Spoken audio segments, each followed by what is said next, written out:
If you work as a manufacturing facilities engineer, installing a new piece of equipment can be as complex as the machinery itself. From prep work to alignment and testing, it's your team's job to put it all together. That's why it's good to have Grainger on your side. With industrial-grade products and next-day delivery, Grainger helps ensure you have everything you need close at hand through every step of the installation. Call 1-800-GRAINGER, click Grainger.com, or just stop by. Grainger, for the ones who get it done.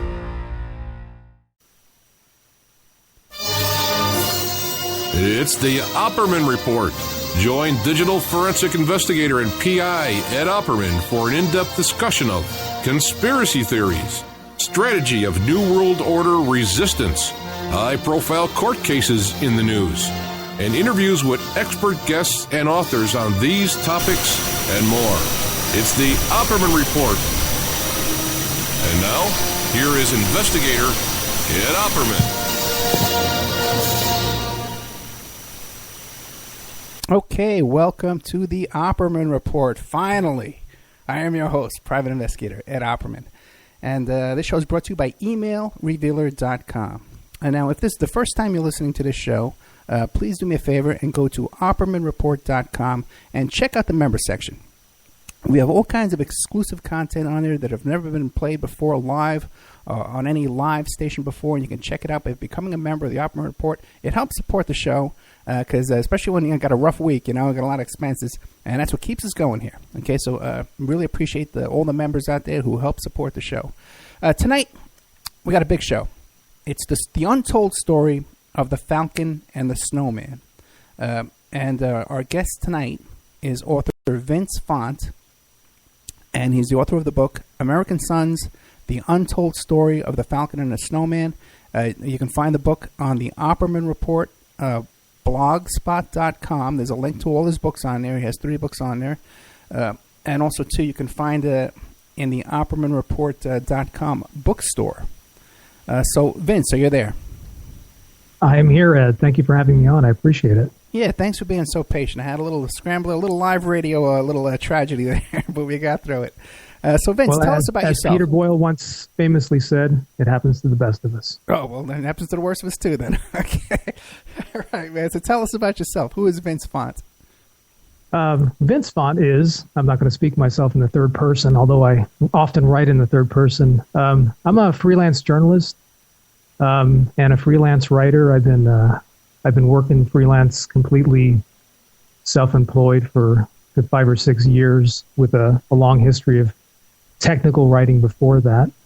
I've been a writer all my life, except just recently I've been given an opportunity to write about a subject that really speaks to me, and that's the book that we're talking about tonight, American Sons, The Untold Story of the Falcon and the Snowman. It's a book that was essentially, when I came into it, it had been about 12 years in the making, and I kind of ushered it along to a quicker completion. And if just in case nobody's familiar with the book itself, it operates something as a sequel to The Falcon and the Snowman, the movie made famous in 1985 with Timothy Hutton and Sean Penn. Played a couple of guys who, in the 70s, who got caught up in selling secrets to the Soviet Union and ultimately were captured and sent to prison for a very long time. A lot of people don't know the rest of the story that follows that, and American Sons is pretty much the sequel that catches everybody up on what happened to the guys after the cell doors closed on them. Yeah, to prepare for this show, I watched the movie again, because I love that movie.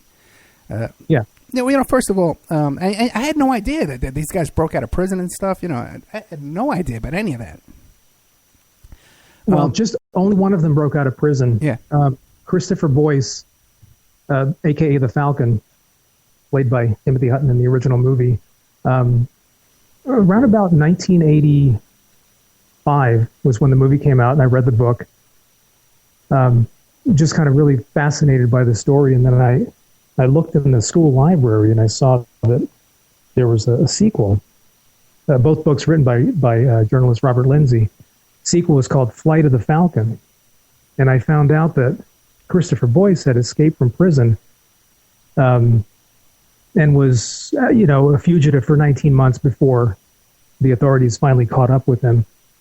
That was a really fascinating book. And, at the time there was talk about making that into a sequel movie, because the original Falcon and the Snowman, which was directed by John Schlesinger, was a really big hit and critically acclaimed. And Timothy Hutton, as you know, was a huge star at the time. And it ended up not getting made, principally because of the fact that Timothy Hutton was not interested in reprising his role, because he heard that Christopher Boyce was had not been involved in the writing of the Flight of the Falcon book, and sort of was not on board with them making a sequel to the movie.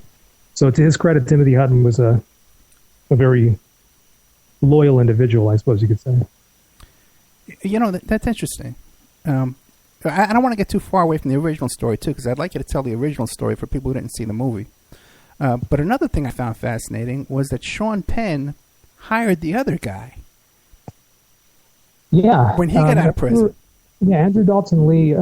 The thing about it is, when these actors, especially guys like Timothy Hutton and Sean Penn, when they prepare for a role like that, they immerse themselves in it and they go to the lengths of actually meeting the person.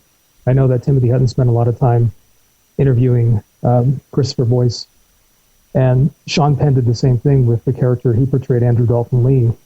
So that when it came to be that Andrew Daulton Lee was released from prison, Sean Penn gave him his first job as some sort of a assistant or something like that. But to my understanding, he didn't work long with Sean Penn. It was just sort of a step, the next step in getting employment after being released from prison. Okay. Well, how did you get involved with these guys? Interestingly enough, my wife and I used to do an internet radio podcast back in the early 2000s. It was for a Canadian progressive rock station called the Dividing Line Broadcast Network, and we had a little show called Progopolis, and we'd occasionally play musical genres that were outside of the progressive rock element. And one of my favorite soundtracks of all time has always been the soundtrack to The Falcon and the Snowman, which was written and recorded by Pat Metheny and Lyle Mays. And in 2010, it was the 25th anniversary of the release of that movie and the soundtrack. And since I'd always been such a fan of it, I played the entire album on the show, and just expressed the opinion that that album was one of the few examples of an album that was better than the movie for which it was written.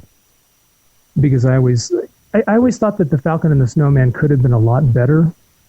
And it kind of aged poorly, whereas the music did not age.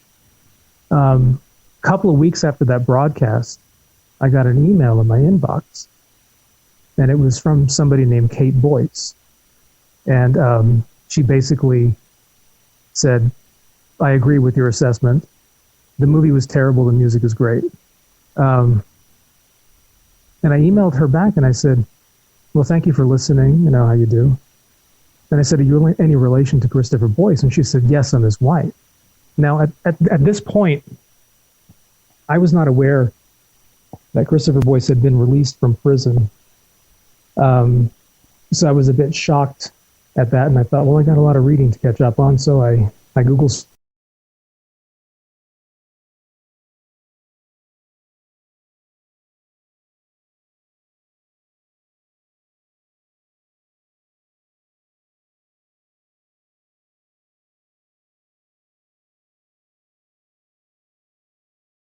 Okay, looks like we're picking him right back up, though. Who knows how long he's been talking, though. Sometimes you don't realize that you dropped your connection, and you keep talking. Oh, boy.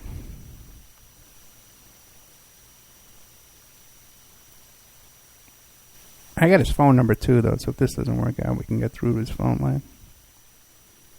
You can always try that. Must be the NSA messing with our Skype, right?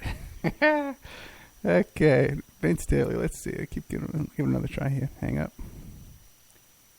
Let's see. Sometimes also too the guest is calling me at the same time I'm calling him, and it won't pop up. So let's try that. Let's see if we get through here to Vince Font. You can find Vince.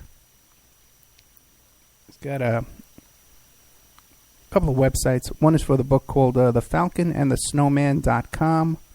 Vince has a blog called www.vincefont.com. His Twitter is @VinceFont. Hi, you've reached Vince Font with Vince Font LLC. Please leave me a message and I'll call you back. Thanks. That's interesting. How did we get his phone? I'm calling him on Skype here. That's weird.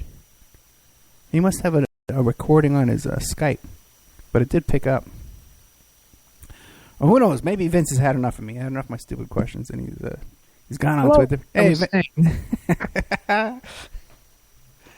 okay. You had left off saying that you ran into his wife, you sent her an email, then you started researching the story once again. Yeah, exactly. And essentially what happened was that we became friends on the internet and, on Facebook like you do. Yeah. I had not been aware that Christopher Boyce had been released from prison, much less that he'd been married and all these kinds of things. So it was kind of a surprise to me. Kate had apparently read some short stories that I'd written at the time, and she decided that she wanted to work with me on a book that she had been considering for quite some time. Initially, the book was to be told from her perspective. She's the parole advocate who petitioned for the release of Andrew Daulton Lee and Christopher Boyce, and after Christopher Boyce's release, they were married. And it was going to be a book from her perspective.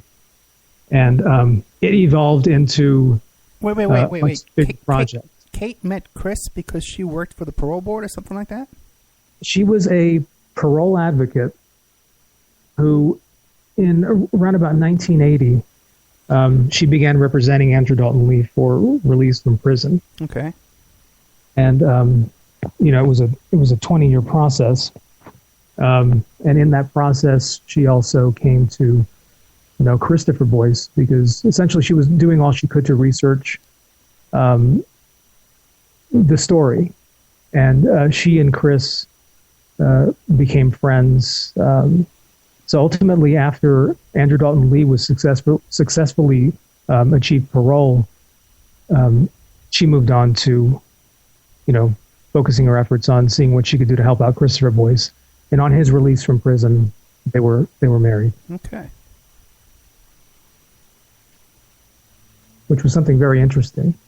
The way the story developed, and we, it's pretty well documented in the book American Sons, which is strangely it's not a political book considering the crime that Christopher Boyce and Andrew Daulton Lee committed to get them behind bars, which was the crime of espionage.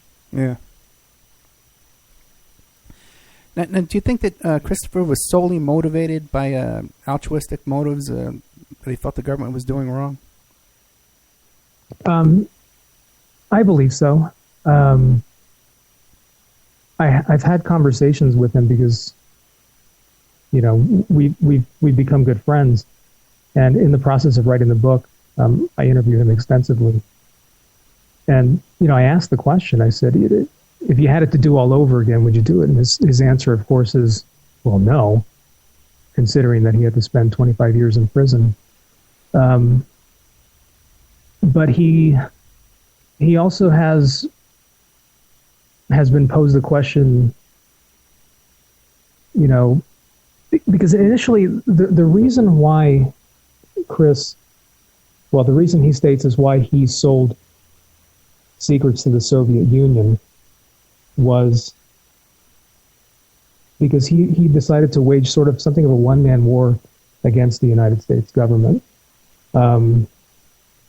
This was at a time, 1974, he was working as a telex operator for TRW, the aerospace contractor. And like you saw in the movie, which was very accurate, even to the point of people making daiquiris in the shred bins in this highly secretive black vault where he and his coworkers worked. There were misdirected telex messages that were supposed to be directed at Langley, Virginia, CIA headquarters, that were incorrectly sent to the TRW telex machine. And by reading this, he discovered that the CIA was involved in essentially trying to oust the Whitlam regime in Australia. This was something that, to hear him tell it, he was very disturbed by, to say the least. And yet at the same time, it was nothing that he felt that he could go to the press with or anything like that, because A, he thought that he would be disbelieved, and B, he was not exactly certain that going to somebody in the press would accomplish anything other than maybe getting him in trouble. So ultimately, he made the enormous, what I consider to be the enormous mistake of sort of taking that anger and frustration out by saying, that he had access to these spy satellite plans, and getting together with his sort of ne'er-do-well friend Andrew Daulton Lee, who was a guy who was a small-time drug dealer, and they sort of joined into a partnership where Daulton Lee went to the Soviet embassy in Mexico and made contact with the KGB and began passing documents to them in exchange for money. So I don't consider it to be an altruistic type of gesture to sell secrets to ultimately what is an enemy state. But at the same time, the guys being, 22, 23 years old, I'm not exactly certain that what they were doing was something that they quite understood. In the movie, they kind of make it look like they were only successful like 3 or 4 times passing this stuff over to the Soviets. In real life, No. how long was it going on? It was going on from 1974 until their arrest in 1977. So the movie took, obviously liberties with sort of condensing timelines and things like that. But it was something that was going on for about 2 or 3 years. What about that scene where they showed Daulton jumping over the wall to get into the Russian embassy for that party? That couldn't possibly be real. As far as I know, unfortunately, I didn't get a chance to. Never had the pleasure of talking to Andrew Daulton Lee. But as far as I know, these are things that actually occurred.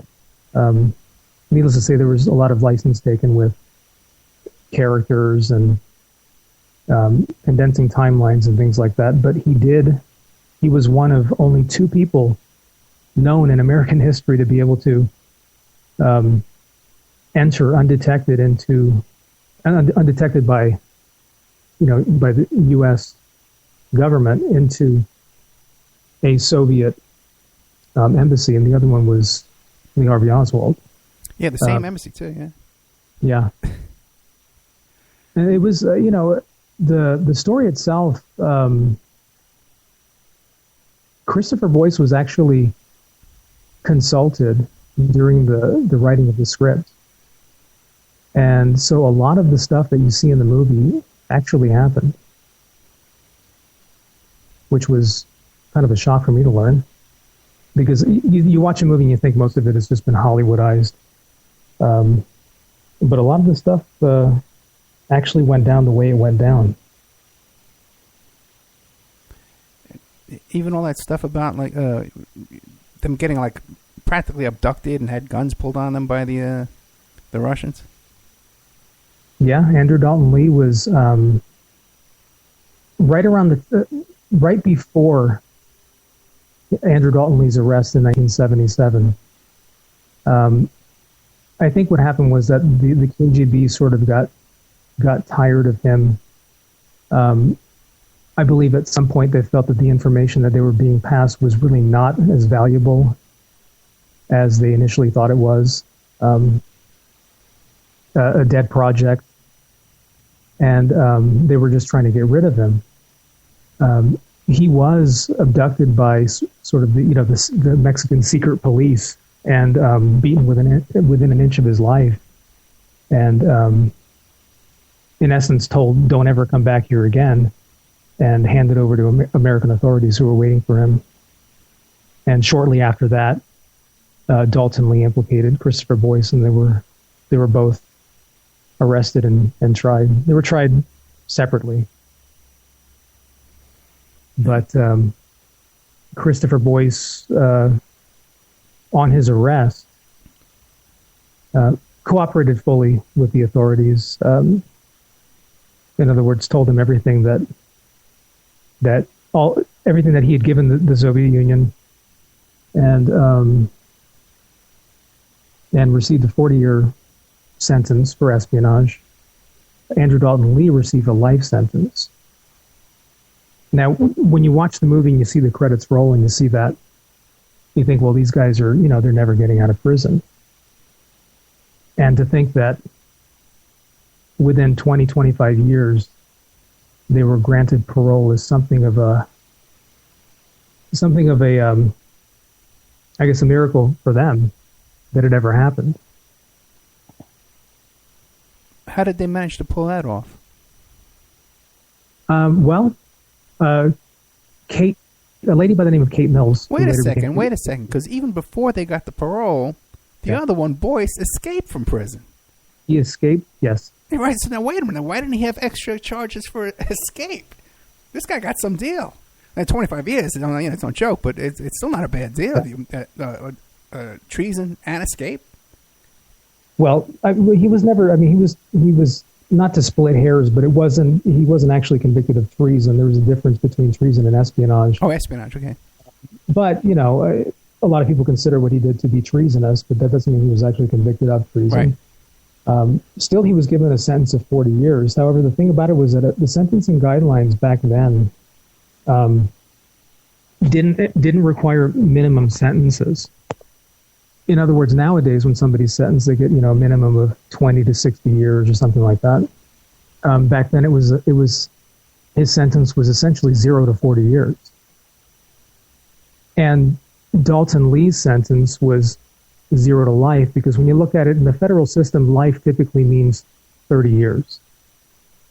It's sort of it doesn't mean life until you draw your last breath. It's sort of a term they assign to the sentence in the sentencing guidelines. So officially, these guys were eligible for parole from the day they went into prison, but of course, that would never happen. Nowadays, they probably would have been in prison for much longer.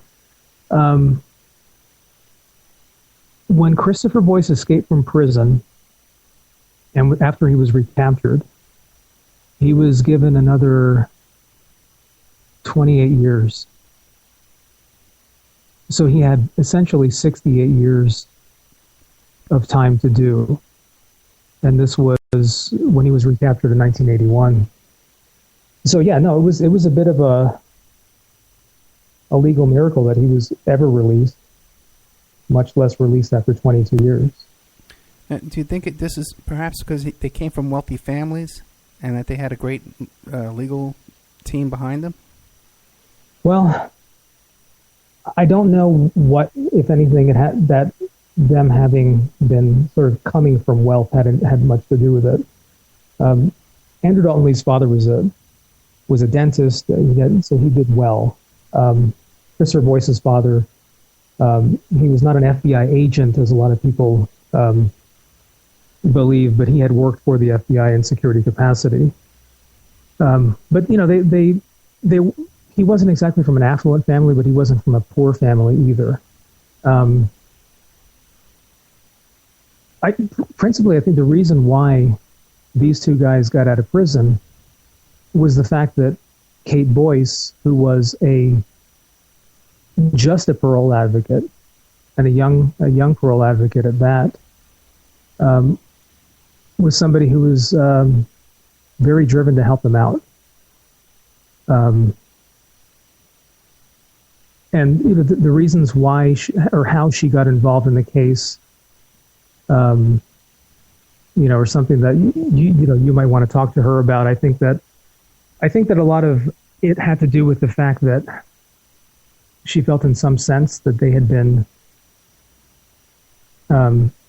given extremely heavy sentences for their age, and therefore decided that she wanted to see what she could do to help them out, not realizing that it would actually take 25 years to do so. But that's really the story of the book American Sons, is that, and that was what really drew me into the project to begin with, was the fact that here was somebody who really was not even a lawyer, but just a parole advocate, a paralegal, who got these two guys paroled who never otherwise would have seen the light of day, because there was really nobody who thought or believed that they would ever be granted parole. In the book itself, you kind of go into depth on a lot of the things that she did in preparing their parole briefs and things like that.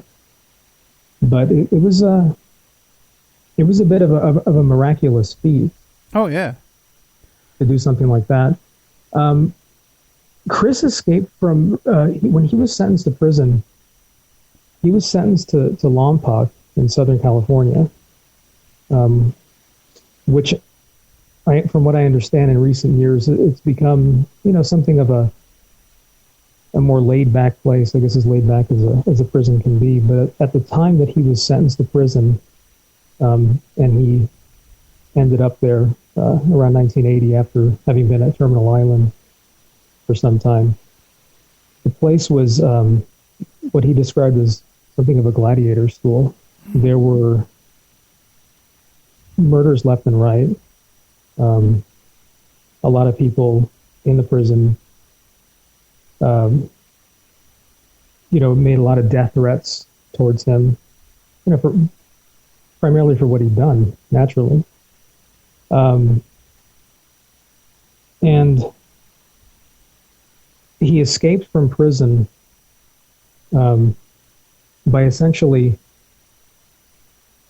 hiding in a drainage ditch in the activity yard through the help of somebody inside who was sympathetic to him, a fellow prisoner.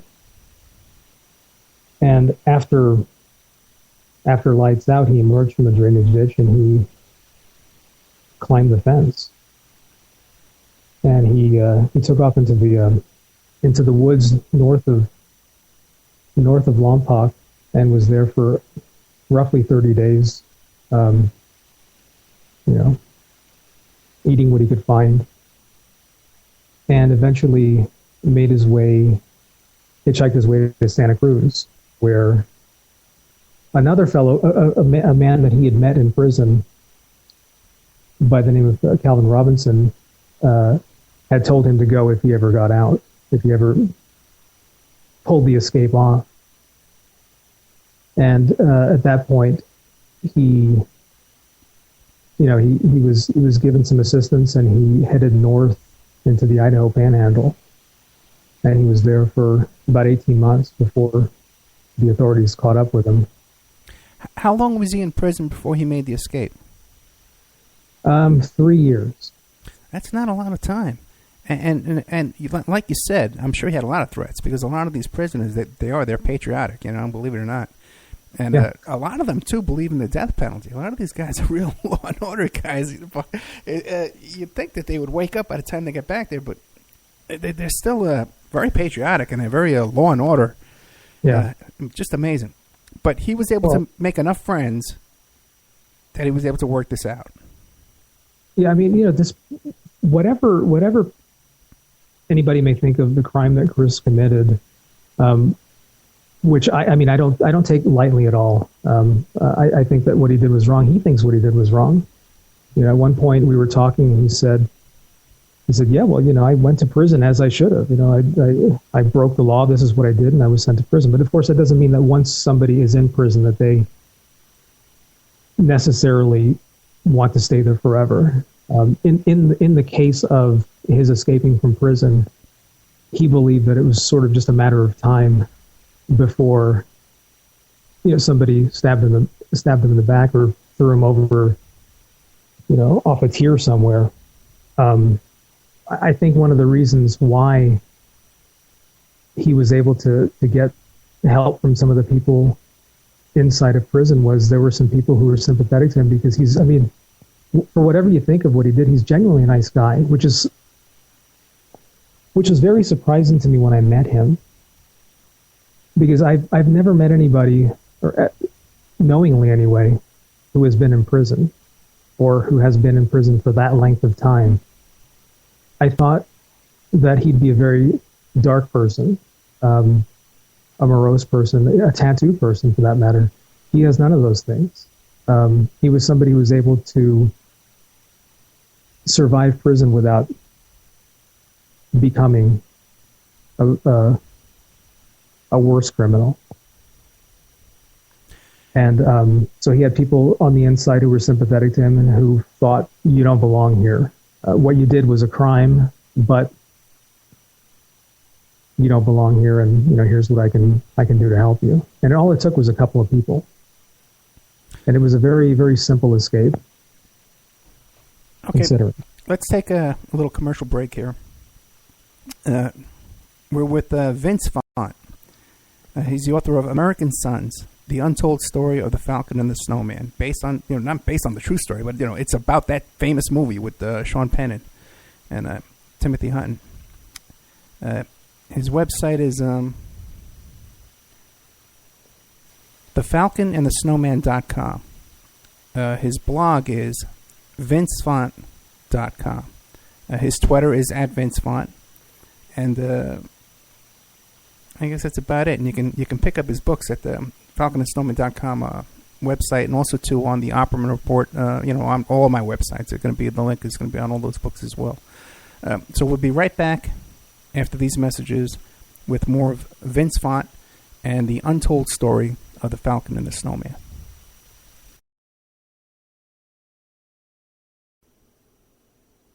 And now a word from our sponsors. Pacific West Bamboo, your premier source for sustainable building material. They provide construction-grade and craft-grade bamboo material for all your indoor, outdoor, and gardening needs. Contact them for event planning and display building as well. 503-839-8126. Or you go to their new website, pacificwestbamboo.com.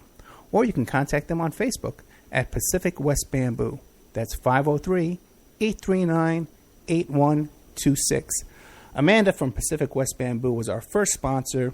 She's been so good to us, so please support her in return. I want to make everybody aware of our new members section at www.oppermanreport.com. You can go there and sign up for a monthly, quarterly, or yearly subscription. You can even purchase episodes one by one. You get full access to brand new original content, new guests, new uncensored interviews, my own investigations and reports, and we're going to be adding sections with documents, images, police reports, either provided by myself or by my guests, or for my own investigations, my own reports. So you can go to oppermanreport.com and you can sign up there tonight. You can start listening tonight. Strawman.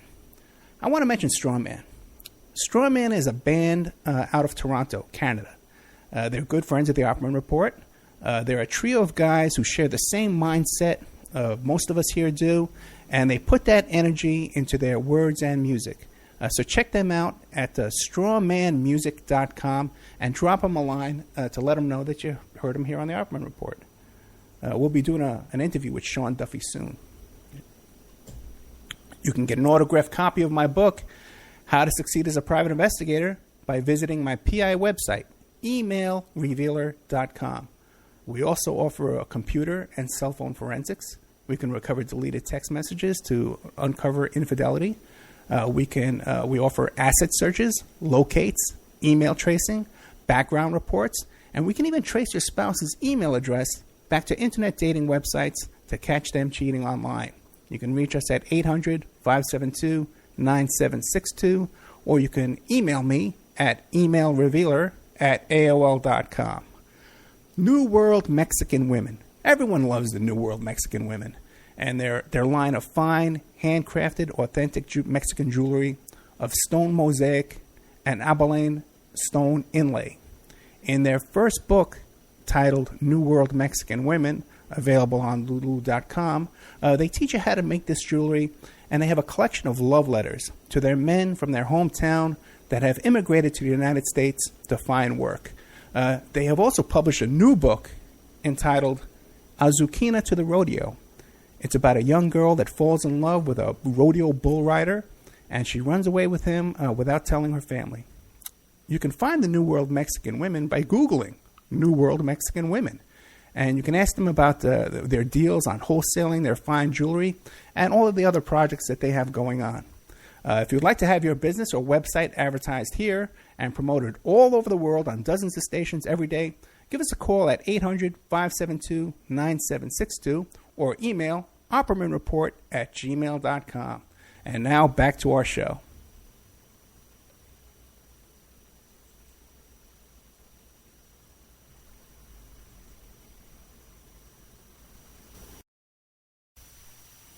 Okay, welcome back to the Opperman Report. I'm your host, private investigator Ed Opperman. We're here tonight with Vince Font, the author of American Sons, the Untold Story of the Falcon and the Snowman. So, Vince, you there? Yes, I am, Ed. Very good. Let me ask you a couple of things I wanted to say. One is we were talking about how he was able to get along in prison for the most part, because I found that guys who are successful outside of prison and can get along with people outside of prison when they're in prison, they get along pretty well in prison as well. Now, did he have a hard time in there from any serious trouble in there for 3 years, or the first 3 years? Well, during the first 3 years, as I indicated before, he had seen more violence than he had ever obviously seen in his life before. He didn't have any criminal record prior to this. So he really had a completely different background from most of the people that he was incarcerated with. He had witnessed, the person next to him being murdered over some sort of a petty prison thing. A guy he jogged with was stabbed and killed because he wouldn't pay extortion for something from one of the prison gangs. So if you sort of put yourself in the position of somebody who's taken out of quote unquote normal life and put in that sort of environment, one time he told me that he thinks that the reason why he was never attacked physically in those first 3 years was because he had a reputation that he was in there for being a spy. So everybody thought he was some sort of 007 guy who could, kill somebody with one karate chop. And he certainly did nothing to dissuade people from believing that sort of thing. In other words, he was very stoic and quiet and to himself. But there were a couple of people that he gravitated to that were, sympathetic to his plight being there. Interestingly enough, one of the things that I never knew, one of the things that I found out when I was writing the book, was that when Christopher Boyce and Daulton Lee were sentenced to prison, they were sentenced to the same prison. They ultimately ended up at Lompoc in Southern California. And as I said, Chris had been to the prison at Terminal Island for some time before he was transferred. He was at the San Diego prison as well. But ended up at Lompoc, and lo and behold, there's Andrew Daulton Lee. But, he hadn't talked to him. Needless to say, their relationship sort of soured after they were arrested. I think both guys kind of blamed each other for getting arrested. But they had begun to sort of to rekindle their friendship, not quite to the extent that it had been before they were arrested and before they got into the whole mess of selling secrets to the Soviets. But they were able to have nice, friendly chess games in one cell. And the night before Christopher Boyce escaped from prison, he approached Andrew Daulton Lee and asked him if he wanted to go with him. He had identified a spot in the prison yard that was poorly guarded. It was sort of the one weak spot in the prison where he saw if he could get to undetected, he could just easily climb over the fence if he cut the barbed wire. And he asked Andrew Daulton Lee, do you want to go with me? I'm planning on getting out of here. And Daulton Lee essentially told him, you got me in enough trouble. I'm not going to go get myself in further trouble with you. And so he ultimately went alone. Andrew Daulton Lee was probably the last person I would have imagined to have been a model prisoner when he went to prison. But that's essentially what he was. As you saw in the movie, as depicted by Sean Penn, he was a guy who was a small-time drug dealer, a drug addict, who was probably headed to prison, would have been sent to prison at some point, even without the espionage charges. But once in there, he essentially kept to himself. He was a very small man, 5'3". So being in a place like that, he sort of had to watch where he stepped and watch what he said to anybody, and it was he was a model prisoner, which what led to his release after 20 years, I believe. Wait, but he also had he had drug charges too that he was a fugitive on. And was he convicted on those charges as well? As far as I know, the drug charges that he was, a lot of the times he would be given second, third chances by judges who saw that he was somebody who came from a relatively well-to-do family, and so he was able to a lot of times to talk his way out of, with the help of his lawyer also, when he was facing drug charges. But these were not terribly serious drug charges, but I do think that that's ultimately what led him to get a heavier sentence, was because he had a prior criminal record. Okay, now when Boyce escapes, mm-hmm. he pulls some bank robberies? Yes, he did. He did. He was in Idaho, and he was sort of there was a community of people up there in far northern Idaho, in Bonners Ferry, Idaho, that he befriended under an assumed name, but there were some people who knew who he was. But these were people who were sort of out there, and they were there because they were just about as close to being expatriate as you can get without crossing the Canadian border. And thought, well, I'm just gonna leave it alone. I'm not gonna tell anybody who he is. Christopher Boyce robbed some banks, and this is the one thing that, when I've talked to him, he genuinely expresses regret over having done that because of the fact that he used a gun, and he understands that he probably terrified people. I've never had a gun pointed at me, but I can imagine that it's terrifying. And like I said, interestingly enough, he regrets that more than the crime of espionage itself, because of the direct impact that it had. When you ask him, why did you rob banks? His answer is, well, he couldn't get a job because he had a fake identity, and he didn't want to be discovered. He was on a lot of wanted posters. He was at the time the number one most hunted fugitive by the U.S. Marshals. I personally think that when he climbed the fence at Lompoc, I don't think he expected to make it over the other side of the fence without being shot, because there were armed guards who were patrolling the perimeter and who had on numerous occasions shot people who'd run for the fence. I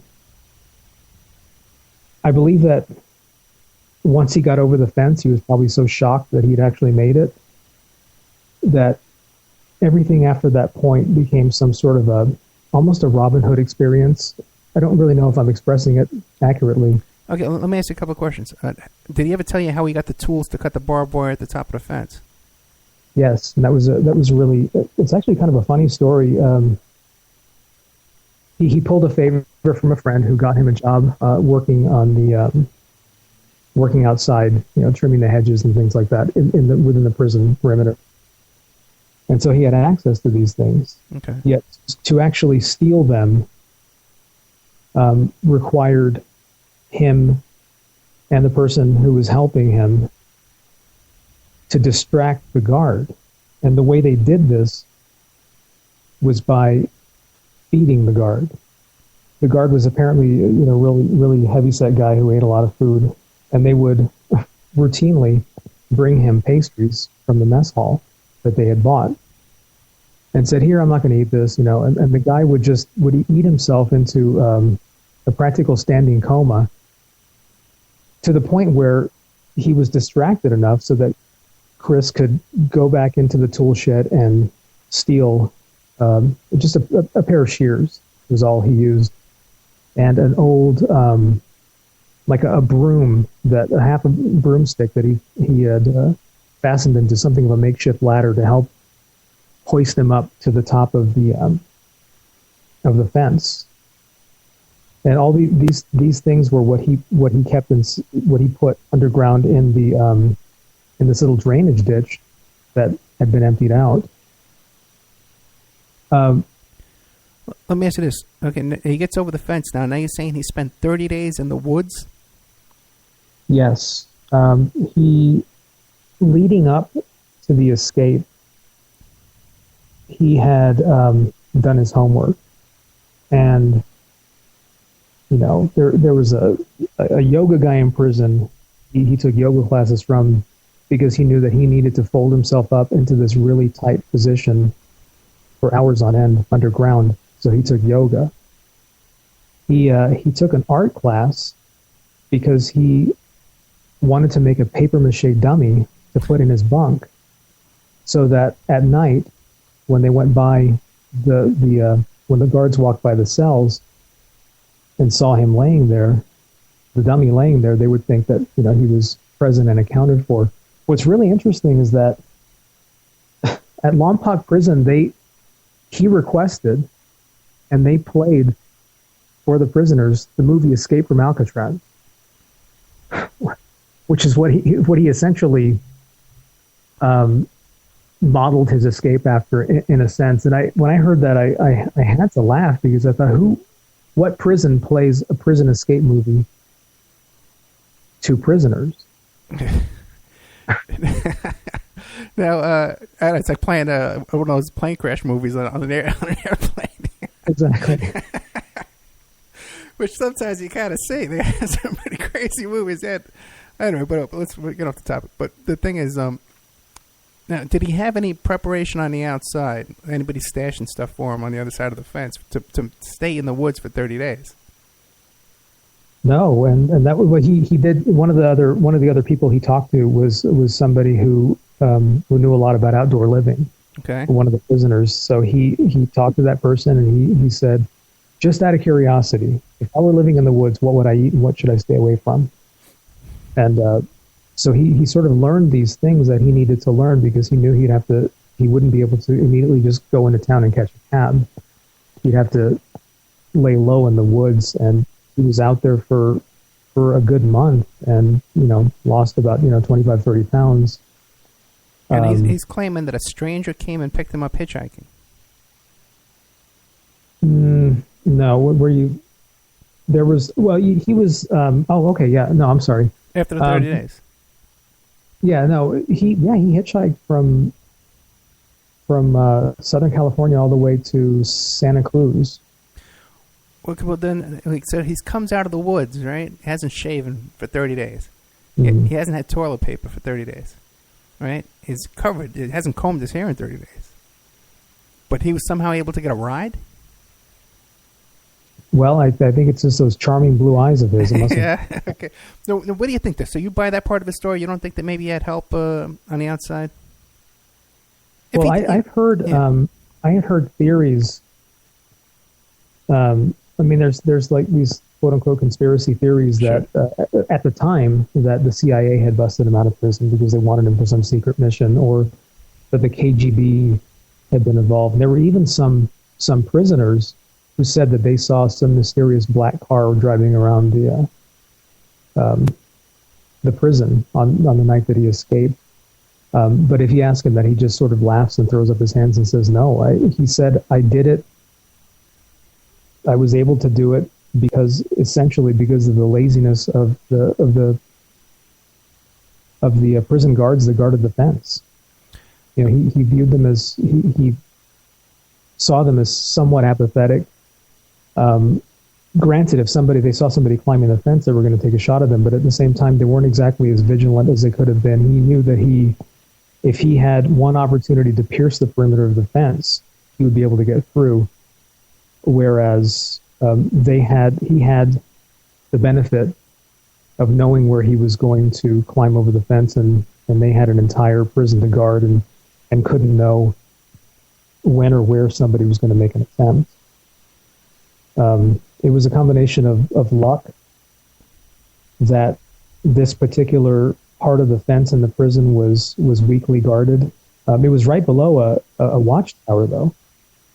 But it was also a part that wasn't as fortified as other parts of the prison were, and he identified that. And it was also, just the sort of the willingness to go through with it and decide I would rather die being shot than being shanked. And in a way I can understand that. I've never committed a crime, and I've never been to prison or to jail or anything like that. But I think that if I were in a situation like that, I would probably want to try and do something to save myself. So he never said to you that, okay, I had help. First of all, the conspiracy theory that the CIA or the KGB wanted it for some kind of job outside. What kind of job would they want this guy for, to do? His career working for TRW wasn't an espionage type of job. He wasn't an agent or any kind of a soldier or security type. He was doing paperwork. Yeah, essentially, and he was in the black vault where he had to get top secret clearance. And that was another thing too that was sort of uncovered as a result of years later, after he'd been captured and after he was sent back to prison. He was asked to testify in front of a Senate subcommittee in Washington, basically discussing espionage and some of the failings that some agencies had in hiring people. He had a lot to say about the fact that there wasn't enough of a real background check done on him. He said if they had interviewed anybody other than my parents and my priest, they would have found out that I was friends with long hairs and sort of discontented youth who smoked marijuana, and they probably would never have gotten the job. But as part of the vetting of their potential employee, the employers didn't really dig that deep. Obviously, a lot of that changed after he was convicted. But you said after his parole, he was asked to testify before Congress on a... No, this was actually in '85 while he was in prison. He was brought to Washington, D.C. to testify. So he did testify then? Yeah, he did. Okay. He did. It was televised and everything. We've got some links on YouTube, and on the website at thefalconandthesnowman.com, we have a section that links out to his Senate subcommittee testimony. It's pretty compelling. I think that his testimony in front of the Senate was something that played a big factor into his eventual release, because when you watch it, he doesn't appear to be somebody who is a really hardened criminal, and he appears to be somebody who's very remorseful for what he did. In particular, obviously, the embarrassment that he brought to his family as a result. But it's pretty compelling stuff. It's hard to watch. No, but after he was okay, how was he captured after he escaped? How was he caught? The short story is that one of the people that he had gotten into the business of robbing banks with turned him in and said, "This is where you can find him." The FBI and the U.S. Marshals had gone and searched in South America and Australia and all these places, and little to know that he was right in the United States. And it was in Port Angeles, Washington, which was one of the places he used to go from Idaho to Washington, and he'd occasionally stop off and rob a bank, but he was having a cheeseburger at a drive-in, and one of the agents who was in town, they were given a tip-off that he was in Port Angeles, Washington, and so they were sort of canvassing the area, sort of pulled in for his own hamburger, looked over and saw him sitting right next to him and said, "Oh, that's him." So they arrested him with that incident. And was he charged with the bank robberies? He was charged with the bank robberies. He was given another 3 years for escape. And like I said, he was given another 28 years on top of his 40-year sentence. So he had 68 years. I believe that the judge that presided over his sentencing for the bank robberies probably could have given him a stiffer sentence, but he didn't, because he just assumed, well, this guy is going to be here for the rest of his life. He'll be 93 when he gets out. So, but yeah, he went back to prison with almost 70 years left in a sentence, and the fact that he's actually was released, in all the years after I saw the movie, I never once thought to Google his name or anything, because I assumed, well, this guy's in prison, Right. I didn't find out till we sent the notes over. Yeah. You mentioned that he escaped from prison. I just found out today. Now, but in the notes you sent over too, you said something about that he was taking flying lessons and he was going to break out his buddy Daulton. Yeah, one of the things that one of the reasons, I was going to say one of the reasons he stuck around the United States, but the fact is that Chris had gone. He was able to cross into the border of Canada and then back down into Idaho. He never left the country because he felt that he would probably stick out like a sore thumb if he went to Canada, being an American. But a part of him, I don't think, wanted to leave the country. A lot of people say that. I mean, if you just Wikipedia his name, of course, a few things you read on Wikipedia are true, but it states that he was caught with a book on flying in his lap, and he was taking flying lessons at the time. The conventional wisdom at the time was that he was taking flight lessons so that he could steal a plane and fly to the Soviet Union or something. Presumably because he would be welcomed as a hero or something like that. I asked him about that, and he sort of laughed and said, "I wouldn't want to live in the Soviet Union." But the truth behind it was that he was taking flying lessons, learning how to fly a Cessna, as the first step to learning how to fly a helicopter next, because he thought that was sort of like the natural progression of things. And his plan was that he was going to learn how to fly a helicopter so that he could fly to Lompoc prison like Charles Bronson and pluck Andrew Daulton Lee out of prison so they could, so he could get him he could break him out of prison. Assuming that Daulton Lee would have been able to communicate with him to tell him, I'll be here on this date, and that he would have gone with him. Because I don't think that would have happened. Well, at least he would be prepared, right? Yeah. He'd be ready. But now, it's not cheap to take flying lessons. And he was making that much money from the bank robberies? Yeah, from what I understand. I mean, he even hit a couple of banks twice, which was, that's one of the reasons why I thought to myself, I don't think that he was necessarily.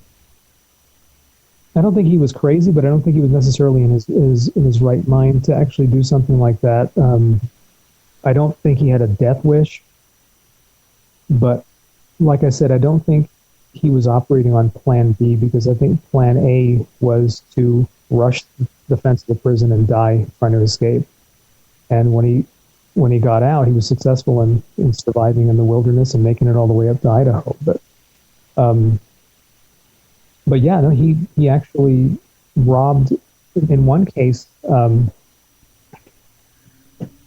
one of the tellers was the same teller, and he would come in with disguises. The first time the young man behind the teller dropped the money or something, and he gave him his money and he took off, and then he came back and robbed the bank again and said, "Don't drop the money this time, please." And the teller just gave him a look like, "Oh my God, are you serious?" What's interesting though is that despite the fact that most of the people had guns pointed at them, because he had a gun in his hand when he robbed the bank, described him as the most polite bank robber they'd ever experienced. Which I hope that they've only experienced that one bank robbery, but you know what I mean. No, actually, a lot of tellers have been through a couple of bank robberies. It's I've actually been online twice at the bank when the bank was robbed. Okay, back in Staten Island, and a third time I was walking into the Staten Island Mall as it had just been robbed and they were running out. So it's a lot more common than you think. But now let me ask you a question. Now, what was the average take from these bank jobs? Like $1,000, $2,000? You don't get that much. I think it was like 5,000. And, back in, 70 or 1980, 81, that went a bit further. Yeah. So, yeah, I mean, he wasn't planning on buying a plane. He was planning on, or not buying a plane, buying a helicopter. He was planning on borrowing one. But yeah, he was taking. Yeah, that's another thing, too. Yeah, it's not that easy to rent a helicopter or a plane. You need at least a credit card to pull that off. He didn't have a credit card, right? No, he didn't have a license or anything. He relayed a story to me one time where he was pulled over somewhere in Idaho or Washington. I don't remember where, but he was pulled over by a state trooper and asked for his license, and he basically coolly told the man, "Well, I'm sorry, I don't have one. I come from Alaska, and in Alaska, in this small village or town that I live in, we don't really do those kinds of things." And the officer let him go on his way,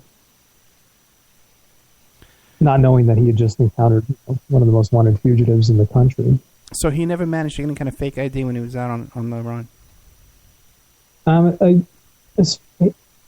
He did operate under a couple of fake names, but I don't know that he actually had a fake driver's license that he could have fooled a cop with. Okay. Well, back in those days, it was pretty easy to get a fake driver's license. You could just, there was a lot of little tricks you could do. One guy would take the picture and another guy would walk over and get the license, So it was pretty common in those today. days. Yeah. Okay, well, let's take a commercial break. We're here with Vince Font, the author of American Sons, The Untold Story of the Falcon and the Snowman. And his website is falconandthesnowman.com. Thank you. Because if you had a podcast, you know what I'm going through here. Going around looking through the notes and stuff. You know what I'm dealing with. All right, we'll be right back after these messages with more Vince Font, the author of American Sons, The Untold Story of the Falcon and the Snowman.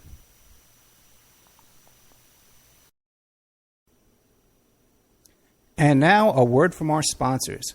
Pacific West Bamboo, your premier source for sustainable building material. They provide construction-grade and craft-grade bamboo material for all your indoor, outdoor, and gardening needs. Contact them for event planning and display building as well. 503-839-8126. Or you go to their new website, pacificwestbamboo.com.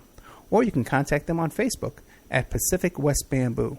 That's 503-839-8126. Amanda from Pacific West Bamboo was our first sponsor. She's been so good to us, so please support her in return. I want to make everybody aware of our new members section at www.oppermanreport.com. You can go there and sign up for a monthly, quarterly, or yearly subscription. You can even purchase episodes one by one. You get full access to brand new original content, new guests, new uncensored interviews, my own investigations and reports, and we're going to be adding sections with documents, images, police reports, either provided by myself or by my guests, or for my own investigations, my own reports. So you can go to oppermanreport.com and you can sign up there tonight. You can start listening tonight. Strawman. I want to mention Strawman. Strawman is a band out of Toronto, Canada. They're good friends of the Opperman Report. They're a trio of guys who share the same mindset most of us here do, and they put that energy into their words and music. So check them out at strawmanmusic.com and drop them a line to let them know that you heard them here on the Opperman Report. We'll be doing an interview with Sean Duffy soon. You can get an autographed copy of my book, How to Succeed as a Private Investigator, by visiting my PI website, emailrevealer.com. We also offer a computer and cell phone forensics. We can recover deleted text messages to uncover infidelity. We offer asset searches, locates, email tracing, background reports, and we can even trace your spouse's email address back to internet dating websites to catch them cheating online. You can reach us at 800-572-9762, or you can email me at emailrevealer@aol.com. New World Mexican Women. Everyone loves the New World Mexican Women, and their line of fine, handcrafted, authentic Mexican jewelry of stone mosaic and abalone stone inlay. In their first book, titled New World Mexican Women, available on lulu.com, they teach you how to make this jewelry, and they have a collection of love letters to their men from their hometown that have immigrated to the United States to find work. They have also published a new book entitled Azuquina to the Rodeo. It's about a young girl that falls in love with a rodeo bull rider, and she runs away with him without telling her family. You can find the New World Mexican Women by Googling New World Mexican Women. And you can ask them about their deals on wholesaling their fine jewelry and all of the other projects that they have going on. If you'd like to have your business or website advertised here and promoted all over the world on dozens of stations every day, give us a call at 800-572-9762 or email oppermanreport@gmail.com. And now back to our show.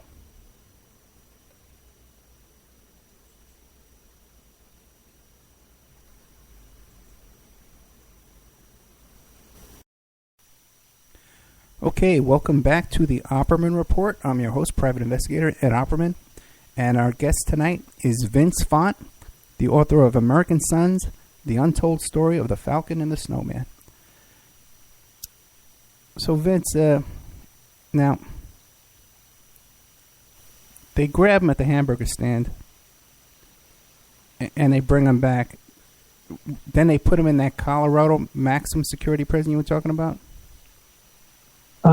That actually happened much later. Okay.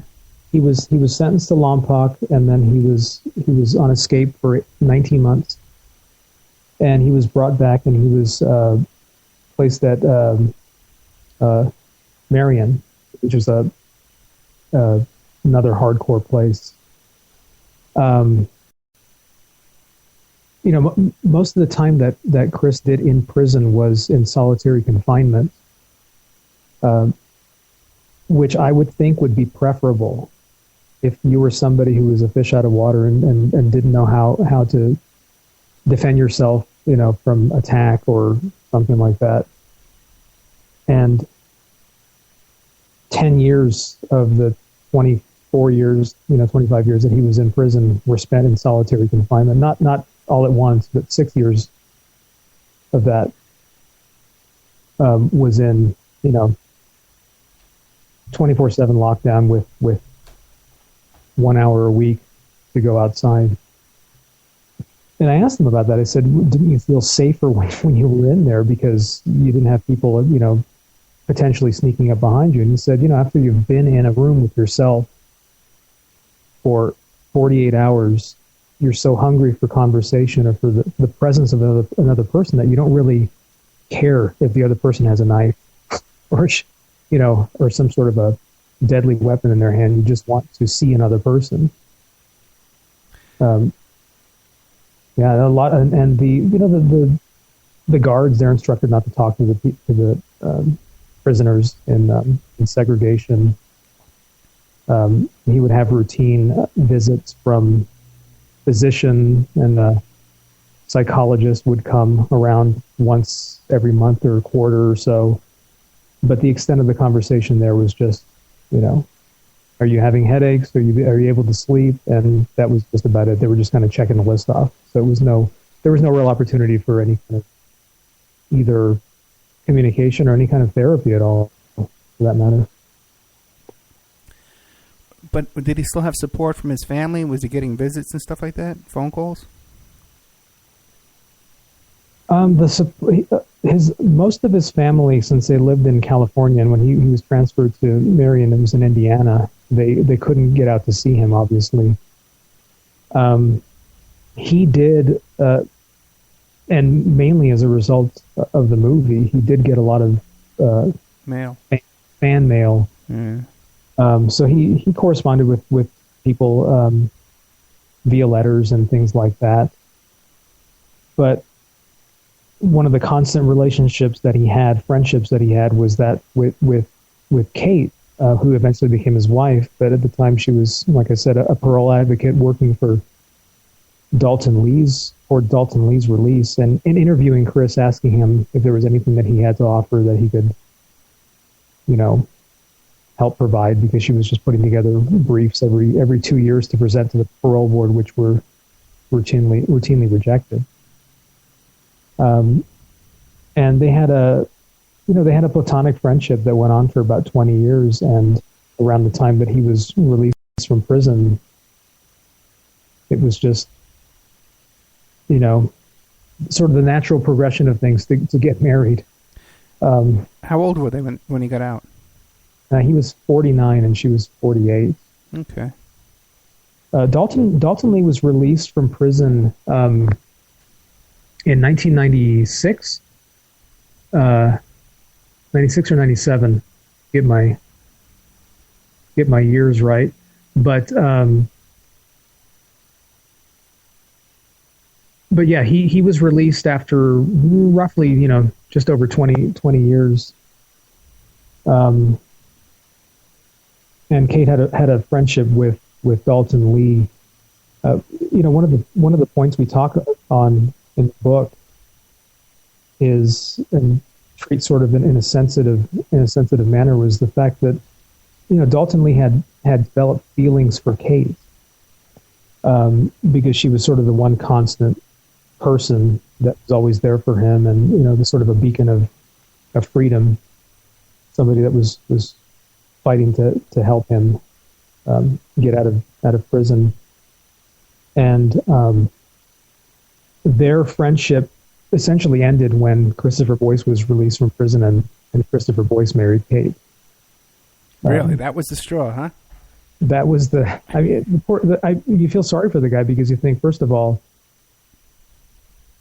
he was culpable in the crime of espionage. He nobody held a gun to his head.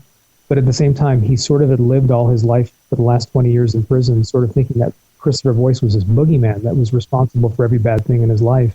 And then at the very end, he takes the girl, too. Oh. But from the movie, it looks like Daulton was the screw-up that caused everything to fall apart. I think that he became greedy, and I think that probably the drugs didn't help any. and he made some stupid decisions that led to their arrest. But I think that they would have been caught eventually anyway. But yeah, the one person who knows Daulton Lee the best, besides Chris, from having grown up with the guy, is Kate Boyce, and she has a big problem with the way Sean Penn portrayed him on screen.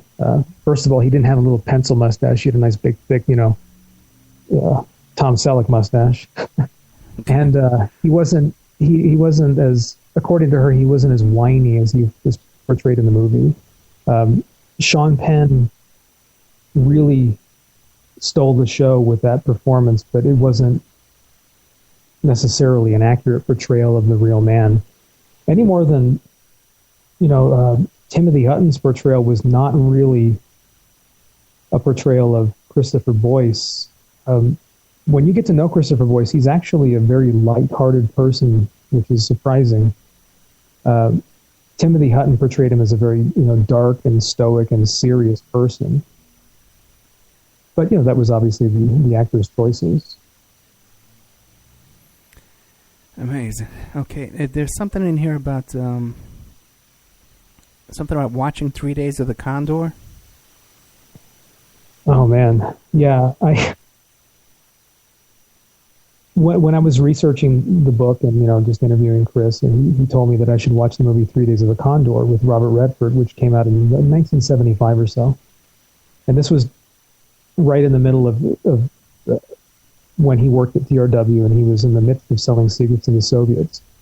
When I started watching the movie, I became convinced that this was the movie that inspired Christopher Boyce to do what he did, because it was a really romantical sort of, CIA coming after you type thing. It was Robert Redford portrayed a guy who worked as a telex operator in this small, I think it was like a publishing company or something, but he was running the little communications machine. And one day he shows up to work or comes back from lunch, and all of his workmates have been assassinated by CIA agents or something like that, and then they're hot on his trail. But the similarities to the character, especially with the type of job that he had, were so striking that I thought, was this the movie that maybe tripped something in his head? I thought, because at some point you have to think that he thought that being a quote unquote spy, especially at that age, was something of a romantic notion, that he learned later on or soon enough that that wasn't the case. But when I asked him about it, he said, no. He said, I went to see the movie with my girlfriend during the time that we were already involved in selling secrets to the Russians. Yet the similarities in character were so eerie to him that he left the movie theater almost convinced that somebody had made that movie, under the pretext of freaking him out. To send him a message, yeah. He left the theater kind of looking over his shoulder. But it's a fascinating movie. You should watch it. Oh, 3 Days of the Condor. Are you kidding me? I've seen it a bunch of times. I love that movie. Oh, yeah. Oh, yeah. I had never seen it until a couple of years ago, and I was fairly blown away. I actually saw it with my dad when I was a kid, back when it first came out in the movies. Yeah. Yeah. Classic Redford. But, yeah. Yeah, one of the things that a lot of people that I wanted to mention was that we speak about in depth in the book was the subject of damage assessment, with regards to the reason why Chris and Daulton were eventually released from prison. The parole board continually would come back with their rejections and say, these are the reasons why we think that this individual shouldn't be released from prison. And they had not conducted a fair damage assessment on what the actual damages had been to the United States government as a result of them selling these secrets to the Soviet Union. So Kate went about trying to find out. And she said, well, at the time the Soviet Union had collapsed, so there was no such thing anymore as the KGB. It was now the FSB, which is really, I think, semantics. But she reached out to the KGB headquarters in Moscow had become a museum in the meantime, and she made contact with somebody there and asked, I would like to find out if there were any records, any KGB records on Christopher Boyce and Andrew Daulton Lee to indicate, the level of damage or that they may have caused the United States, because she was looking, for that information. And they essentially revealed to her that they had no record of either man because they were never really considered valuable assets to the Soviet Union. And that was one of the things that played a big part in them being successfully paroled, was having the actual KGB, former KGB, saying, there was really not much harm done to your country because of the fact that the information they passed to them was not worth as much as they thought it was. Yeah, there was nothing significant, you're trying to say. Yeah, I mean, that doesn't take away the intent, obviously. And like I said, I'm a friend of, I consider myself a friend of Chris's, but I'm not an apologist for what he did. I think that he went to prison as he should have. And there are a lot of people who say, he should rot in prison. He shouldn't be a free man. But I always say, well, he did rot in prison for, 25 years. And that sort of gets into the whole question about rehabilitation and whether or not people being sent to prison, are they there really to be rehabilitated, or are they there as a punitive sort of thing to be punished? Well, now you have so many people in prison just for the profit motive. It's big business. It's become such a huge business. Yeah, we have a friend of our show here, Reverend Edward Pinkney, who's 66 years old, and he's doing 7 years in prison right now. Right now, as we sit here tonight, he's sitting in a very serious prison. They just moved him further away from his friends and family, and the crime he was convicted for and put in prison for 7 years was he was trying to recall the mayor in Michigan. No, he was trying to recall the mayor, and there's 4 signatures on a petition that aren't quite kosher according to the opinion of the judge. And they gave him 7 years in prison. He's sitting there right now tonight. So, wow. I know, and listen. I don't know about you guys, but I've met guys. I've had to go to prisons and interview witnesses and stuff like that, and I'm in jails all over the place. And I can't stop thinking that right now tonight, that guy I talked to, he's there right now tonight. I get to walk out and forget the whole thing like it never happened. But these are people. They made a mistake in their life, and now they're rotting away, and it's no joke. And the conditions are horrible. We just had on George Christie, former head of the Hells Angels, was just on our show, and he's another guy in his 60s, just got out of prison. So now, how was Chris? The experience of knowing Chris and Kate and hearing his story has really kind of transformed a lot of my beliefs. Like I said, I don't believe that what he did was right or altruistic or anything like that. I can understand sort of why he did it.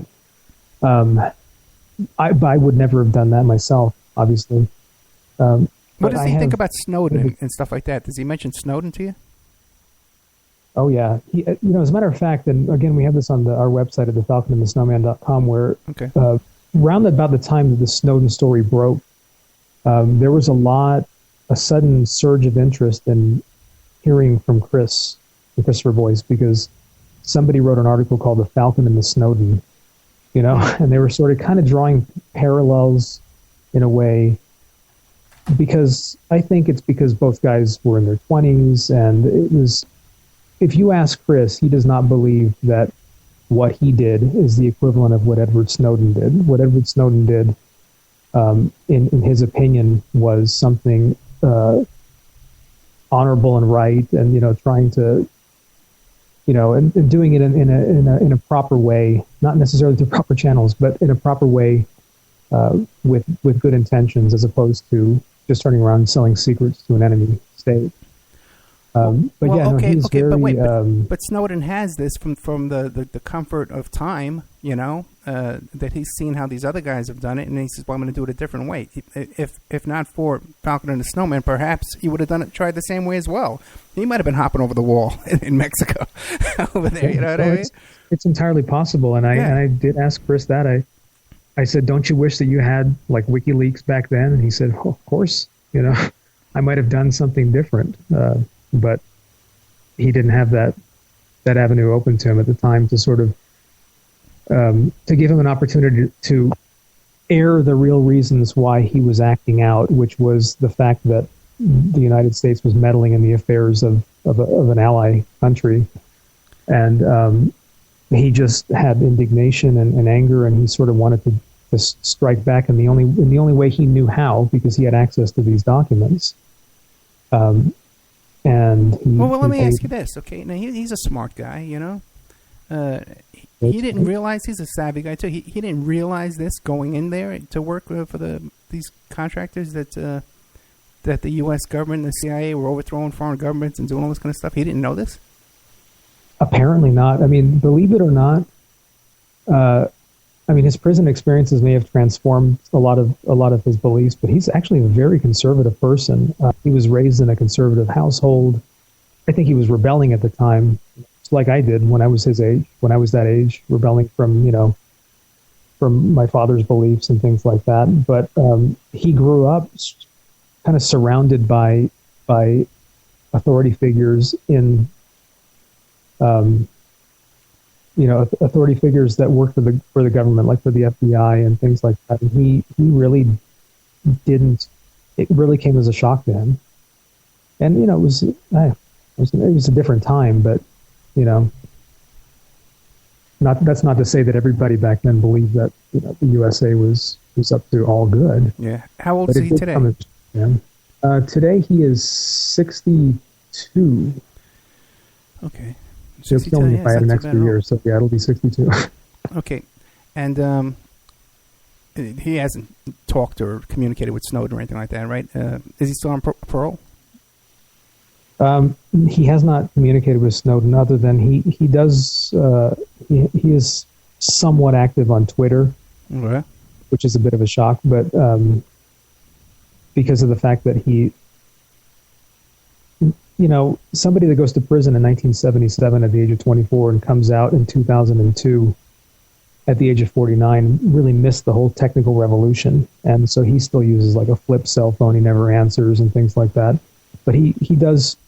Email, and he does get on social media from time to time, and he has not directly communicated with Snowden, but I know he certainly follows his tweets. But we just had a guest on, Betty Metzger, who wrote the book The Burglary, about the activists back in the 70s that broke into the FBI headquarters and discovered the COINTEL program. Yeah. And she just met with Snowden, not even 2 weeks ago. All the burglars who broke into the FBI and Betty Metzger all had a seminar here in the United States. They were on a panel, and Snowden appeared on the panel as well on a TV screen from Moscow. I did see that, yeah. Yeah. Betty should be coming back to tell us about her experience with Snowden. Wouldn't it be great if we can get on Mr. Boyce on as well on the same show? I would like that. I think that he's a much more eloquent speaker than I am. Oh no, you're great. I'm a much better writer than I am a speaker, but he is every bit as eloquent when he speaks.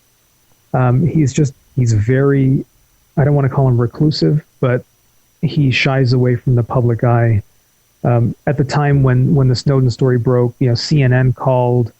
They did a phone interview with him, and then they did an on-set interview with him and Kate about the book, and he kind of exhausted himself in that area, and he's really content right now with leading what he wants to do, which is just lead a quiet life, where he can fly his Falcons, and he still does that. But hopefully maybe someday Yeah, I'd like that. I like to view him very quietly. So it doesn't disturb him. Now, one of the things they mentioned here, though, is back at the TRW Black Vault. You're saying that they found Andrew Daulton Lee's fingerprint inside the vault somehow, and you guys are convinced that it was planted there? Well, that's what I believe, because that's what Chris, Kate, and Daulton believe as well. The Black Vault was so tightly guarded that even supervisors couldn't get in there without notice. The fact that the FBI or the CIA found a thumbprint on one of the safes in the Black Vault was, when Andrew Daulton Lee found that out, from what I understand, he was very, very troubled when he heard that, because he knew he had never been in there before. So he saw essentially that it was insurance to ensure that he was prosecuted. Did these guys even go to trial on this? Or they went to trial, or they pled out? They went to trial. They both went to trial, huh? Mm-hmm. With a jury of their peers. And I know that there were a couple of. It came close to. There were a couple of holdouts who, on both of their juries, as I remember, who didn't want to vote guilty because they had sympathy for them. But ultimately, Okay, so for Boyce, now when he was captured, he gave a lengthy statement to the police. He cooperated, whatever. But he basically gave a confession, right? Mm-hmm. Yeah. But then what was his defense then when he went to trial? Oops. Not guilty by reason of youth.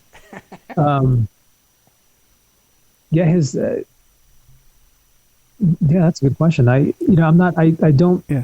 I've seen the book. I've seen the movie, read the book a couple of times. The extent of my knowledge of the trial and everything is really based on my reading the book. It's not something that I really went into in depth when I was researching this book, which was everything that came afterwards. Well, there's a lot of things you can do. If you're a defendant and you confess, you can later on try and say the confession was coerced. It was you get it thrown out because maybe you weren't read your rights. There's a lot of ways you can challenge the confessions, and a lot of times you lose that challenge, and they bring it in anyway. I don't remember hearing anything about either of those scenarios. Other than the fact that maybe they were contesting some of the charges or something. I'm not quite.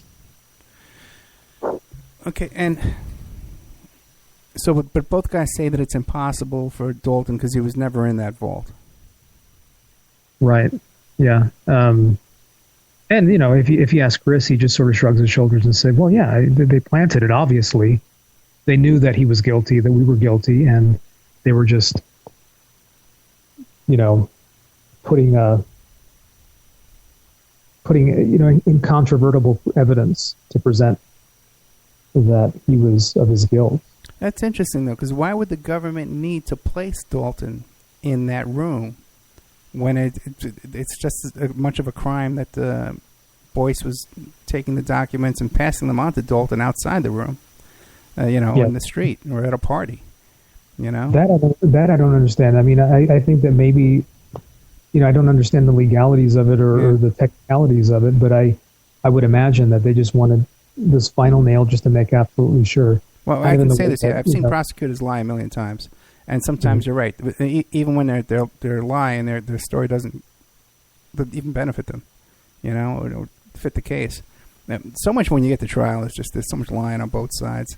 You always assume that your clients are lying to you, but the prosecution too, man.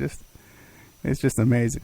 Now, you said something about thoughts on surveillance during writing the book. You felt you were under surveillance, as you're saying? Oh, man. Well, I tell you, when it's not that Christopher Boyce really has anything of value today for the authorities, but I'm sure that he's being surveilled to some level. every time I would call his house and talk to either one of them, I would always make a joke about, keeping it clean for the people who were listening on the other line.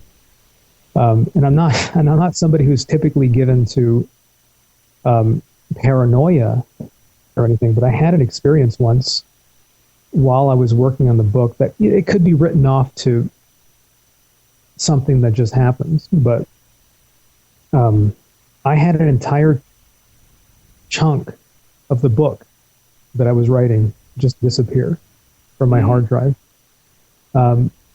Everything that I did to try and recover it failed. I ended up rewriting that portion of the book essentially off of memory, and I think it was actually better the second time around. But I am not saying that some happy-go-lucky NSA agent thought, well, I'm gonna mess with this SOB who thinks it's cute to write a book with Christopher Boyce and try and make a few bucks. So he, ruined a couple of weeks of my work. But at the same time, it made me a little bit nervous that maybe somebody somewhere was not happy with it. Because, before we had finished work on the book, we had announced it already. He was interviewed by CNN when we were still working on the book. And we, kind of put in a plug for the book and said he's working on a book called American Sons, and it'll be out in a couple of months. So it wasn't exactly top secret, but yeah, I've asked Chris and Kate, and they both sort of nod their head and wink and believe that it's possible that he may be still under some sort of surveillance, just out of a desire to see him misstep and maybe send him back to prison. What does he do for a living now? Well, I'm sorry? What does he do for a living now? He is in the house, what do you call that, flipping business. Oh, really? Yeah, and actually doing relatively well.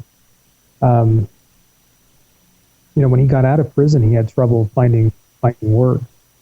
One of the first jobs that he was able to get, because your parole is conditional on finding employment, and he had to apply for a job at PetSmart, one of those type places. And this was in San Francisco, where he was released to. And during the interview, the person interviewing him looked down at his name and said, you're Christopher Boyce, the Christopher Boyce? And he said, yeah. And the guy said, oh, my little sister played your little sister on the movie. Oh, wow. Get out of here. So by that stroke of luck, he said, oh, you're hired. But, which is it's a very, very small world. Now, you're still in touch with him, like, up until today? Oh, yeah. I mean, he's a bit of a hard man to get a hold of because, like I said, he doesn't answer his cell phone. He does his work, and then he goes out and flies his Falcons. And I've had the opportunity to go out with him. It's a really interesting sport. I don't know if it's something that I could get into, but it's more of it strikes me as more of a religion than an actual hobby, because there's so much work involved as far as training the birds and keeping them and feeding them and being very patient with them. I don't think I would have that level of patience, but it's the one place where he is able to find real solace, I think, because it's the one constant that's remained that ties him to his youth before everything went bad in his life.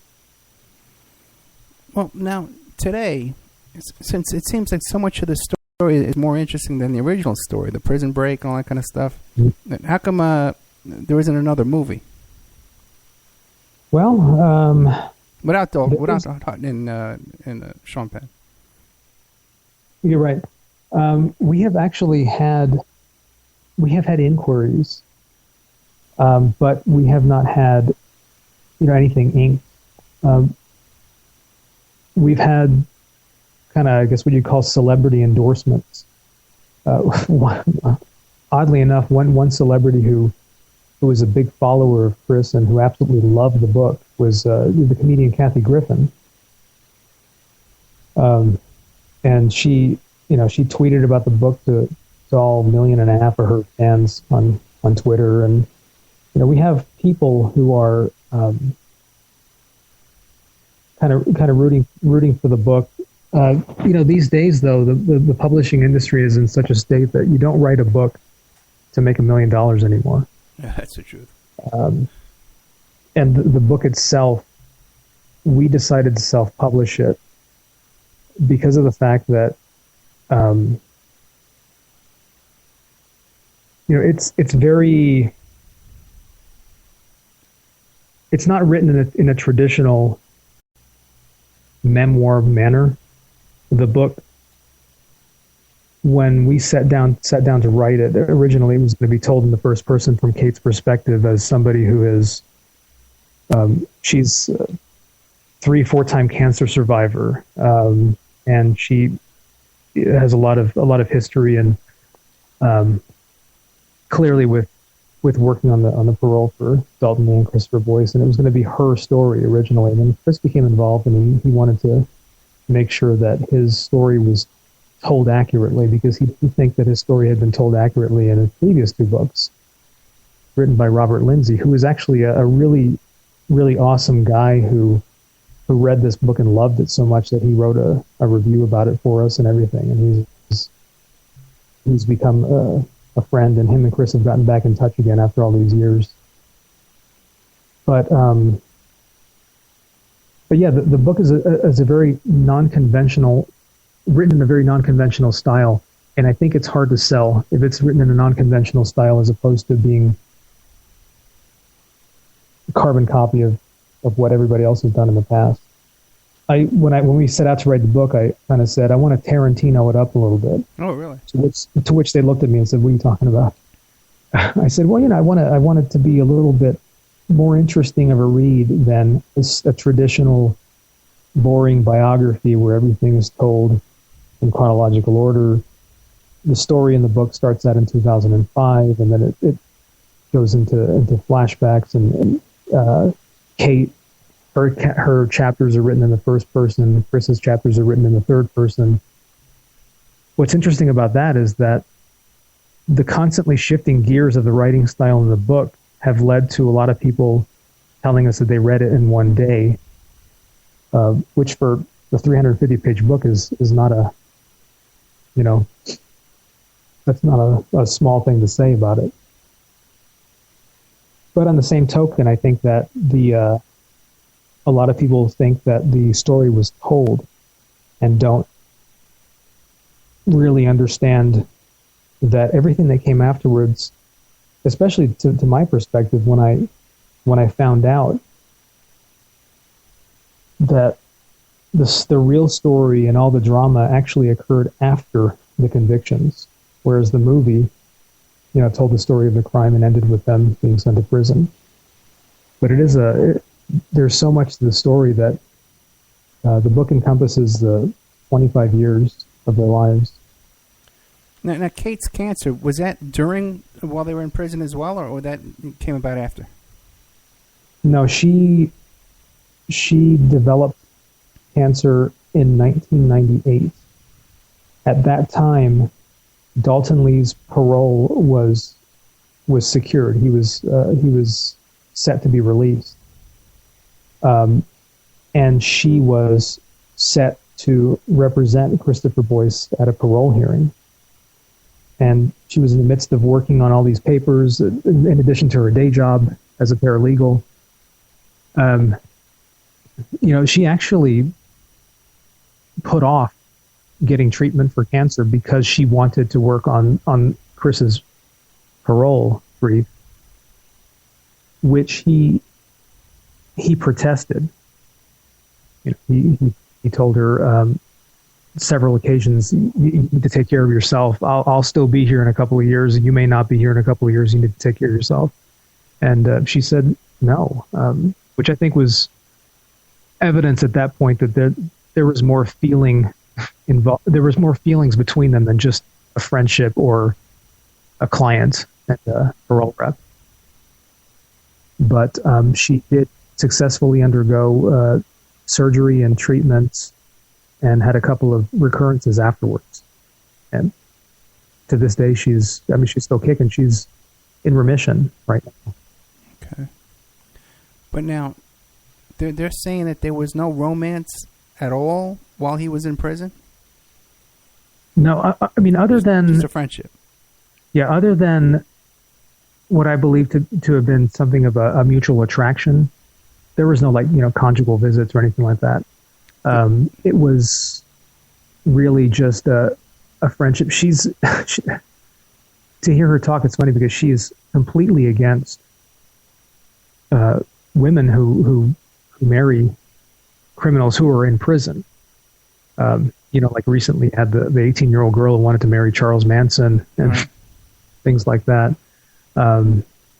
She's not somebody who would ever do anything like that, and she feels strongly against that. So I think she guarded herself from those feelings. Clearly, he was, he had nothing to lose. He was in prison, so I'm sure he had, his feelings that he was just experiencing. But she had, relationships, during the time that she knew both men and the time she was representing them. And I think that probably the last thing on her mind was that she would ever get married to Christopher Boyce, but that's actually what happened. And, it's worked out well for them. Okay. And you said here in the notes too, that, while he was awaiting parole release, he wrote an article criticizing the prison system, and they threw him in solitary confinement for that? Yeah, that's how he ended up in ADX Florence in Colorado with the Unabomber and was it Terry Nichols. After his Senate subcommittee testimony, a couple of the senators that were really moved by his story petitioned for him to get sent to a state prison, to get out of federal prison and to get him into a state prison where he could get an education. And he got a college degree when he was in Oak Park Heights prison in Minnesota. And while he was there, he was approached by the newspaper, the Minneapolis Star Tribune, and they asked him if he'd be willing to write a series of articles about life in prison. Because, by then the movie had come out and he was more well known. And he would write these really eloquent articles. One of the last straw article was there was a prisoner who was this was a state prison now. There was a prisoner who was in there, and he had murdered another inmate, and he was, according to Chris, he was left to remain in general population.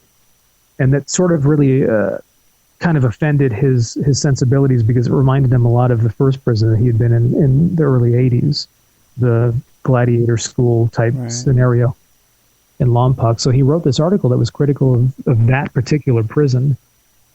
And essentially, the minute that was published, the warden said, I'm done with you. I don't want you here in my prison anymore. And he eventually got transferred back into the federal system. At this point, he'd already been given a parole date. So his last couple of years prior to being paroled were spent in a maximum security prison with, like I said, he actually, he didn't communicate with the Unabomber, but he saw Kaczynski and he saw all these other people that were held there with him. For the last year of his sentence before he was released, he was finally transferred to a prison in Oregon. And that was sort of a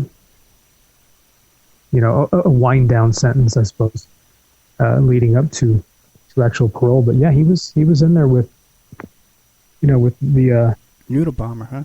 The Unabomber and some of the worst. And to hear that place was the absolute worst, because it's just a place where you have absolutely no contact with anybody. Yeah. Yeah, I think that's the one where they had John Gotti in there, and you could watch the videos at the end of his life when he's talking to his daughter. he was half crazy, you know. Yeah, and I don't understand how he could possibly have made it through the prison system for as long as he did without either going crazy or without becoming a complete thug. I think that speaks quite a bit to his character and the fact that, you know, the crime he committed when he was younger was something that really was, you know, something that he greatly regretted having done. And, you know, if he hadn't made that misstep, he probably would have been, you know, like a history teacher or something like that, just leading a normal, quiet life somewhere. Yeah, well, we've had, like I said before, we've had other guests that have done, you know, 20 years. We had Ramona Africa, who was from the group Move. And, you know, they burned her alive practically and then shot at her when she was trying to escape and gave her 15 years. And then we had Lorenzo Kumbawa Irvin, one of the Black Panthers, who hijacked the plane. And he got 2 life sentences. He got out after, I think it was 15 years, 20 years. And these are all guys, they're still activists. They're still, you know, very intelligent people, very kind, loving people, as a matter of fact. You know, so there is hope after prison. And these are people, too, that were kept in solitary and all kinds of abusive conditions while they're in prison. George Christie as well. You know, he went through it. And a very likable guy now. Talking to another... Yeah. Go ahead, I'm sorry. Yeah, I was going to say, that's, you know, that, and that's not something that, like I said, I've never having been exposed to anybody that's been in prison or anything like that. It was really an eye-opener for me. You know, from what I hear, Andrew Daulton Lee is also somebody who's stayed out of trouble ever since he was released from prison. You know, like I said, these guys were in their early 20s when they did this, and although I wasn't that kind of hellraiser when I was in my early 20s, I know that there were some people who, you know, who were just susceptible to going off in the wrong direction. Yeah, that's what I hear. Let me ask you this about Daulton Lee, though. What is he doing now? I don't know. There's not any communication between Daulton Lee and Christopher Boyce, although I do think that Chris wouldn't mind seeing Daulton again because, you know, he has no hard feelings. I think Daulton Lee still has hard feelings. But we don't know what he does for a living or anything like that? No. Have you tried to locate him? No, because I don't think he wants to be located, and I wouldn't want to pursue him in that way. Okay. And he didn't do any media or anything after your book came out? No, he executed like the perfect exit from prison that nobody knew that he had been released from prison. I mean, there's not even any newspaper articles if you search that discuss his release, other than the fact that, you know, you can find the occasional Sean Penn interview or article about Sean Penn that says that he hired him as a personal assistant after he was released. But aside from that, there was really no press whatsoever. He just wanted to be released from prison and left alone. Very interesting. Okay, so what do you think, Vince? Is there anything we left out of the story tonight that I forgot to ask you? Nothing. I mean, the fact of the matter is that I think the interview has kind of been a little bit scattered, but it's also scattered in a similar way that the book is laid out, because the story goes from one crazy place to another, and it's really it's a tough story to tell in a chronological manner. But yeah, I mean, the book itself has received nothing but excellent reviews. We got one-star review from somebody who said it was a well-written book, but they couldn't stand that Christopher Boyce was freed from prison. So they gave it a 1-star review. But other than that, you know, it's been very well received, and actually right now we've just started making autographed copies available on the website. So if anybody's interested in that, they head over to falconandthesnowman.com, thefalconandthesnowman.com, which I was kind of shocked was available as a URL when I bought it, but that's the official website. Yeah, that's true. You think somebody would have picked that up. Okay, now what about, real quick, these other books that you've written? Give us a little brief description of them. Oh, I'm not a guy who ever thought I would ever write a nonfiction book. My main love has always been kind of the Rod Serling Twilight Zone type short stories, and I got a couple of things on Amazon that are quite different from American Sons, but it might be something of interest to people, especially heading into the Halloween season. Okay. All right, so we got a link to those books too. What are the names of those two, Vince? I have a black comedy horror book called Gnome Way Out, and I got a short story called Night Visit on there, and more to come soon. Okay, great. And then we have links to those books on the Opperman Report blogspot.com. Mr. Vince Font, thank you so much for coming on. Thank you, Ed. It was my pleasure, and I appreciate you taking the time and entertaining me this evening. No, this is a great story, and I'm really glad I had you on, because I didn't know about half of this story. I didn't know anything about the bank robberies. I didn't know anything about the prison escape. You know, I watched it. I said, I'll do some research on the story. I'll watch the movie, you know.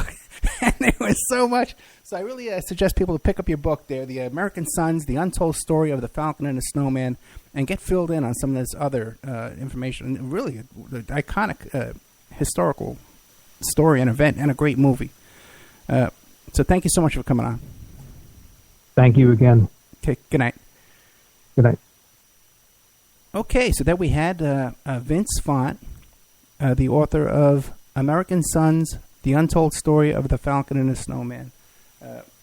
Really great. I appreciate you coming on, Vince. What we're going to do now is, let me think, because all the timing's all screwed up. I got to end the show. I got to say goodnight over to PSN. Good night, guys. Thanks for having us. I'm sorry about the screw up at the beginning of the show. Good night over there. I got to go over here, and I got to shut off PSN. Okay. Good night, PSN. Wait, is that PSN? I got to double check. I want to shut off the wrong station. Okay, that is PSN. Good night, PSN. Good night. Thanks, Angel. Good night. Okay, now in the after show, hopefully, I'm hoping to get a phone call from what's his name, Jim Farrell from the Bernie Sanders campaign manager for the state of Nevada. I'm hoping he'll call in.